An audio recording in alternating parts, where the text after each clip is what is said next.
2018 માં કબજો મળેલો છે ને? આપણે મૂળ ખાતેદાર હતા કે બધાય સાંથણીની જ મળેલા છે? બીજા મૂળ ખાતેદાર હતા ને બાપ દાદા વખતથી? અત્યારે સાંથણી મળેલા તમે 7, 8, 10 લોકો. ઓકે. કુલ 163 જે લાભાર્થી હતા આપણા સાંથળીના ટોટલ, એમાંથી આપણે 93 ને કબજા સોંપેલા છે અત્યાર સુધી. 93 ને લઈને 93 પૈકીના છો તમે.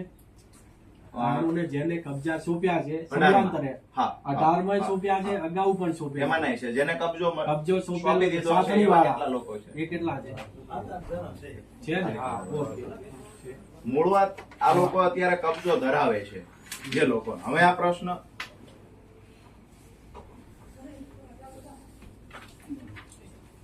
હવે શું છે કે એ લોકોનો કબજો જે તે સમયે ડીએલઆર ના અધિકારી આવીને આપ્યો કે આ ક્ષેત્રફળ તમારું છે, એટલે એ લોકોએ ત્યાં મકાન બનાવ્યો, કૂવો બનાવ્યો, વગેરે વગેરે ત્યાં કર્યું.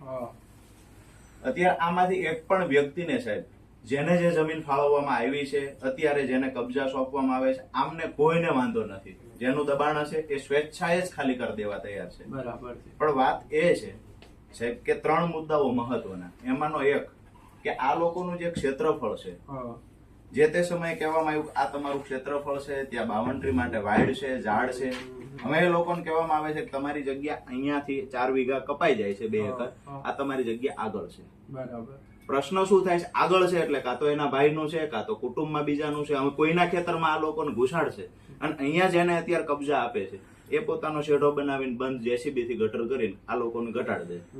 આ લોકોનો ઇસ્યુ આની સાથે ઉભો રહે છે. બીજું, આ લોકોને અહીંયા જે મકાન છે, કૂવો છે, જે તે સમયે ડીએલઆર ના અધિકારીએ જેને બાઉન્ડ્રી બતાવી, પોતે તો કોઈ સર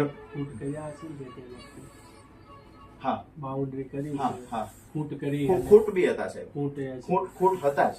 અને એ ખૂટ મુજબ જ એ લોકોને જમીન મળેલી છે. અત્યારે મૂળ વાત એ છે સાહેબ કે અમારી ટૂંકી વાત એક, આ લોકો જે છે ને એની મૂળ જમીન જે 7/12 માં છે એ 7/12 મુજબની એમની જમીન માપી દેવામાં આવે. બરાબર છે? એમાં ઘટાડો ન કરવામાં આવે. અત્યારે ઉતાવળું કામ કરી પોલીસને સાથે લઈ જાય અને જે કામગીરી સાહેબ ચાલે છે, આ લોકો પ્રશ્ન પૂછે તો કહેવામાં આવે છે બેસી જાવ ગાડીમાં. એ વ્યાજબી નથી. ખાસ કરી અને ટૂંકમાં એમનું ક્ષેત્રફળ ન ઘટે, કોઈને ગમે એટલી જમીન મળે છે એ બિલકુલ વ્યાજબી વાત છે ને મળવી જોઈએ. દબાણ હોય ખાલી કરી દેવા તૈયાર છે. પણ ખરેખર અહીંયા આ લોકોને કહેવામાં આવે કે તમારી જગ્યા અહીંયા નહીં અહીંયા છે, તો પ્રશ્ન આમના માટે વિકટ થાય છે.